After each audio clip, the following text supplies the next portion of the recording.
So here we have the Mini Convertible on a 67 plate. I'm going to start off by showing you around the outside of the car, and then we'll hop in and run through some controls on the inside of it from there. From the outside though, you can see it's a two-door car with black alloy wheels. We're going to start off inside the boot area first of all.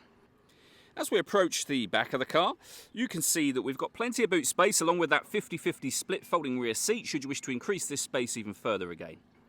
Okay, so we're just going to work our way back around to the front of the car, and then we'll hop in and run through some controls on the inside of it from there. But now that we've done a full circle, you can see it's in fantastic condition the whole way round. Okay, now that we're inside the car, we're going to start with the dials. On the left-hand side, we have the rev counter, we have the speedometer in the middle, and the fuel gauge over on the right-hand side. Also in the middle, you can see the total miles for the car. They are 59,338. You can change information displayed above that by pressing a button on the end of the indicator stalk. You can, for example, have a digital readout for the speedometer, as you can see. Over into the sensor next. Firstly, you can see that we've got a reversing camera with guidelines showing what direction the car is headed in relation to the image shown on the screen. All the movement I'm making on the screen there is being done using this dial and the collection of buttons that surround it. You can do virtually everything from the dial, but you can, if you wish to, hit, for example, nav, and you'll be on your satellite navigation menu. The dial, as I say, can do everything else that you see me doing right now. Back to the main screen, we've got the radio, of course, DAB, FM and AM radio. If you want to listen to your own music, you can do. There's a number of ways of doing that. We have Bluetooth audio, USB input and auxiliary input. Pairing your phone is done under the telephone heading just here, of course. Below that, we've got dual zone climate control. You can adjust the passenger temperature, the driver temperature. You can increase and decrease the fan speed. You can determine what direction you'd like the air to be distributed in.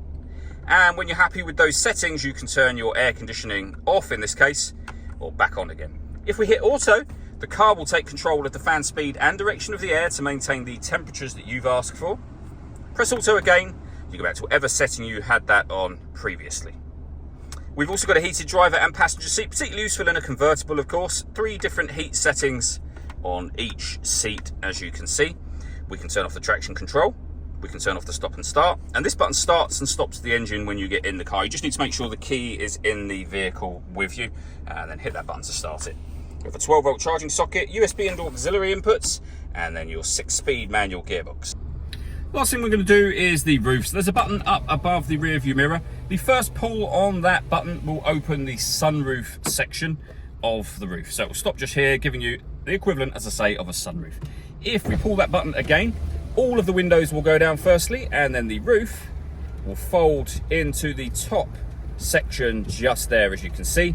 And if you keep your hand on the button, all of the windows will go back up again if you wish to do that. All that leaves me to say is thank you for taking the time to watch this video. If you'd like to come and see the car for yourself and have a test drive, please feel free to give us a call here at Glenbourne's. We'd love to hear from you soon.